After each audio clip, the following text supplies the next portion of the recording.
పోలీసులు అరెస్ట్ చేస్తూనే ఉన్నారు. గుంటూరు దగ్గర నుంచి ఫస్ట్ గుడివాడ వచ్చి తీసుకెళ్లారండి. గుడివాడ తర్వాత గుడివాడ వచ్చి పోలీసులు వచ్చి గుడివాడ తీసుకెళ్లారు.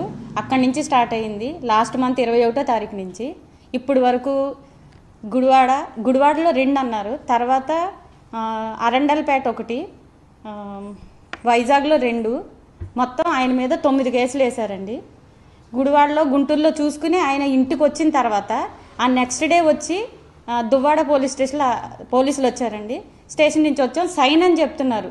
నాకు ఒక రిపోర్ట్ కానీ ఇది అసలు వాళ్ళు ఏం సబ్మిట్ చేయట్లేదు. మనిషిని సైన్ అని చెప్పి తీసుకెళ్ళిపోయి అక్కడ పొద్దున్న నుంచి రాత్రి వరకు కూర్చోబెట్టి అతనితో చాలా వరస్ట్గా బిహేవ్ చేస్తున్నారు. లోపల సిఐలు కానీ పోలీసులు కానీ అందరూ చాలా వరస్ట్గా బిహేవ్ చేసి వాళ్ళకి పోలీసులకి ఫోన్లు వచ్చి వాళ్ళు ఏం చేయమంటున్నారో అది ఆ ఫోన్లో వచ్చిన వాటిని వాళ్ళు ఫాలో అవుతున్నారు.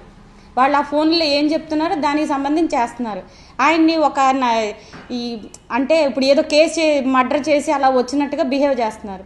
బయటకు వచ్చిన తర్వాత మాకు స్టేషన్ బెయిల్ వచ్చిందని చెప్తున్నారు. బయటికి తీసుకొచ్చేసరికి ఇంకో స్టేషన్ పోలీసులు రెడీగా ఉంటున్నారు.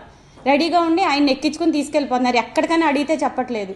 ఏం కేసు మీద అరెస్ట్ చేస్తున్నారంటే చెప్పట్లేదు. మాకు ఎలాంటి ఇంటిమేషన్ ఇవ్వకుండా అరెస్ట్ చేస్తున్నారు. వచ్చి ఈ కేసు ఈ పోలీస్ స్టేషన్ కాదు ఇంకో స్టేషన్ ఇలాగా మమ్మల్ని రాష్ట్రం అంతా తిప్పుతున్నారు. లాస్ట్ మొన్న 2 days బ్యాక్ మొన్న జరిగిందండి. మహారాణిపేట నుంచి రాజమండ్రి నుంచి పోలీసులు వచ్చి ఈవినింగ్ 7కి తీసుకెళ్ళిపోయారు. రాజమండ్రి తీసుకొచ్చారు.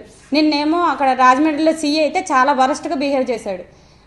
అతనికి అప్డేటు అనవసరంగా అక్రమంగా అతను చెప్పని దాని మీద సంతకాలు పెట్టించుకున్నారు. రిమాండ్కి వేశారు. నేను సెంట్రల్ జైలుకి పంపించారు. నేను రిమాండ్ వేసి ఇవన్నీ జరుగుతున్నాయి. మమ్మల్ని ఊరంతా తిప్పుతున్నారు, రాష్ట్రం అంతా తిప్పుతున్నారు. ప్రతి స్టేషన్లో కేసు పెడుతున్నారు. ఏ స్టేషన్లో కేసు ఫైల్ అయితే ఆ కేసుని మా ఇంటూరి రవికిరణ్ మీద యాడ్ చేసేస్తున్నారు. ప్రతి స్టేషన్లో కేసు పెడుతున్నారు. ఆ విషయం చెప్పుకుందామని జగనన్న దగ్గరికి వచ్చాం మేము ఈరోజు. జగనన్న మాకు భరోసా ఇచ్చారు. జగనన్న మాకు అండగా ఉంటామని చెప్పారు.